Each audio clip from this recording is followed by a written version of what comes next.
2025 সালে তোমরা যারা এইচএসসি পরীক্ষা দিবা তোমরা কিন্তু জানো যে ভাইয়া তোমাদেরকে শর্ট সিলেবাস দিছে। আর এই শর্ট সিলেবাসের ভিতরে ইংলিশ সেকেন্ড পেপারে কোন কোন আইটেমগুলো আছে, সো আজকে আমি এই বিষয়টা নিয়ে তোমাদের সাথে আলোচনা করব। ওকে, সো ভাইয়া দেখো এইখানে খেয়াল করো, তোমাদের যেহেতু শর্ট সিলেবাসে পরীক্ষা দিছে, তোমরা এখানে কিন্তু মাদ্রাসার স্টুডেন্ট কিন্তু আছো ভাইয়া, সবার জন্য সেম। তোমরা দেখেছো এই যে গ্রামার আইটেমের ভিতরে টোটাল কিন্তু শর্ট সিলেবাসের মধ্যে টোটাল 9টা আইটেম রাখছে। তার ভিতরে দেখো কি কি বাদ গেছে, আর্টিকেল বাদ গেছে। ফার্স্ট দেখো আর্টিকেল কিন্তু নাই, সো প্রিপোজিশন আছে, তারপর আছে কি ওয়ার্ড এন্ড ফ্রেজ আছে, তারপর আছে কমপ্লিটিং সেন্টেন্স, তারপর আছে right form of verb, narration আছে, মডিফায়ার আছে, কানেক্টর আছে, সিনোনিম অ্যান্টোনিম আছে, আর হইছে কিন্তু পাঞ্চুয়েশন। তুমি যদি হিসাব করো এখানে কিন্তু টোটাল 9টা আইটেম। সো 9টা আইটেম কিন্তু আছে, অর্থাৎ কতটা শর্ট করছে, অনেকের কিন্তু অনেক উপকার হয়েছে, রাইট? সো এখন দেখো ভাইয়া, তুমি যদি এই গ্রামারে ভালো করতে চাও তাহলে সেই ক্ষেত্রে কিন্তু তোমার সবচেয়ে বেশি ফোকাস দিতে হবে ওয়ার্ড মিনিং এর উপর। এটা বাস্তব কথা, তুমি যতই রুলস পড়ো না কেন ভাইয়া কোনো কাজে আসবে না, বাট তোমার কিন্তু ফোকাসটা দিতে হবে অড মিনিং এর উপর।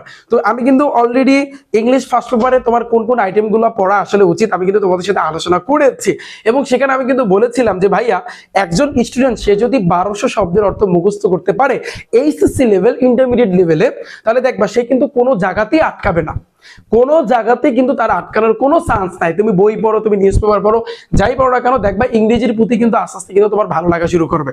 সো তারই লক্ষ্যে 2025 সালে ভাইয়া তোমরা যারা এইচএসসি পরীক্ষা দিবা তোমাদের জন্য কিন্তু আমি একটা ক্র্যাশ কোর্স চালু করেছি ইংলিশ ফার্স্ট পেপার এবং সেকেন্ড পেপারের উপর, যেখানে আমি তোমাদেরকে এই যে দেখো গ্রামারের প্রত্যেকটা আইটেমগুলো দেখতে পারতেছো, এগুলো তো তোমাদেরকে শিখাবো একেবারে, যেমন preposition, word and phrase, completing sentence, যত রুলস আছে, যা আছে এ টু জেড সবকিছু তোমাদেরকে শিখাবো। এরই সাথে সাথে প্রত্যেকটা আইটেম থেকে আমি বিগত বছরে 20 থেকে 30টা, বিগত বছরে যেগুলো আসছে 20 থেকে 30টা আমি কিন্তু তোমাদেরকে কোশ্চেন সলভ করাবো। তুমি চিন্তা করো, তুমি যদি প্রিপোজিশনের বিগত বছরে 30টা কোশ্চেন সলভ করো, তারপর ওয়ার্ড এন্ড ফ্রেজে 30টা, কমপ্লিটিং সেন্টেন্স, রুলস টুলস সবকিছু শেখার পরে তোমার কমপক্ষে 20 থেকে 30টা বিগত বছরের কোশ্চেন সলভ করতে হবে। কারণ যত তুমি প্র্যাকটিস করবা তত দেখবা তুমি ইংরেজিতে মানে এগুলোতে ভালো করতে পারবা। সো এগুলো আসলে ডিপেন্ড করে প্র্যাকটিসের উপর এবং আরেকটা বিষয়ের উপর নির্ভর করে, সেটা হচ্ছে ওয়ার্ড মিনিং এর উপর। তোমরা কিন্তু জানো যে তোমাদের পরীক্ষা আসলে কবে হবে, সো তারই লক্ষ্যে আমি কিন্তু তোমাদের জন্য ইংলিশ ফার্স্ট পেপার এবং সেকেন্ড পেপারের এইচএসসি লেভেলের ক্র্যাশ কোর্স কিন্তু ভাই চালু করে দিচ্ছি। যে কোর্সে বলতে পারো ভাই আপনার এই কোর্সে আসলে স্পেশাল কি থাকবে, দেখো স্পেশাল কিন্তু থাকতেছে প্রতিদিন তুমি 10টা করে শব্দের অর্থ মুখস্থ করবা, জাস্ট এনাফ।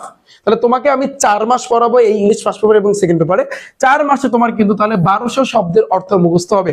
এবং এই শব্দের অর্থ শুধু বই পড়ার জন্য, ইংরেজি পড়ার জন্য এরকমটা না, কারণ তোমরা দেখো এই জায়গাতে কিন্তু তোমাদের একটা আইটেম আছে, সেটা হচ্ছে সিনোনিম এন্ড অ্যান্টোনিম। সো ওই 1200 শব্দের অর্থ যে পারবে, সো এটা 7 মার্ক সে এমনিতেই ভাইয়া পারবে, এমনিতেই সে কিন্তু অর্জন করতে পারবে। সো আমি আশা করি তোমরা বিষয়টা বুঝতে পেরেছো। এবং আমার এই কোর্সটা শুরু হবে 10ই জানুয়ারি থেকে, জানুয়ারি মাসের ভাইয়া 10 তারিখ থেকে। তো শুরুতে একটা কথা বলবো ভাইয়া, আমার ক্লাস আগে দেখবা, আমার ইংরেজি ফার্স্ট পেপার এবং সেকেন্ড পেপারের উপর এই রিফাত একাডেমি ইউটিউব চ্যানেলে তোমাদের ক্লাস আছে ভাইয়া, তোমরা ক্লাসগুলো একটু দেখবা। সামনে আমি আরো ক্লাস নিব, ক্লাস দেখার পরে যদি তুমি মনে করো যে না ভাই ভালো লাগছে, সবকিছু ঠিকঠাক আছে, তাহলে আমি বলবো, যদি তোমার মাথার মধ্যে ঢোকে তাহলে আমি বলবো আমার এই ব্যাচটাতে ভাইয়া ভর্তি হইতে। ওকে, সো আমি আশা করি বিষয়টা তোমরা বুঝতে পেরেছো। এবং আমি যদি রুটিনটা একটু তোমাদেরকে দেখাই, যে দেখো এই যে রুটিনটা, যে কবে থেকে আমি শুরু করবো, তোমাদের 2টা সাবজেক্ট কিন্তু আমি চালু করেছি, একটা হচ্ছে আইসিটি আর একটা হচ্ছে ইংলিশ ফার্স্ট পেপার এবং সেকেন্ড পেপার। শুরু হবে কিন্তু তোমার 11 তারিখ থেকে, জানুয়ারি মাসের 11 তারিখ থেকে। সো এটা হচ্ছে কিন্তু ক্লাস শিডিউল, যখন তোমরা ভর্তি হবা তখন তোমরা এগুলো এটা দেখতে পারবা। এখানে তোমার 4 মাসের পুরো ক্লাস শিডিউলটা কিন্তু দেওয়া আছে, কিভাবে আমি শেষ করবো, ইংলিশ ফার্স্ট পেপার কয়দিন পড়াবো, ইংলিশ সেকেন্ড পেপার কতদিন পড়াবো, কি কি পড়াবো, এ টু জেড ভাইয়া সবকিছু। আচ্ছা, সো আমি আশা করি এই গ্রামারে কিন্তু ভাইয়া তোমার 60 মার্ক, এই 60 মার্ক টোটাল এই 9টা আইটেম কিন্তু ভাইয়া তোমার পড়তে হবে।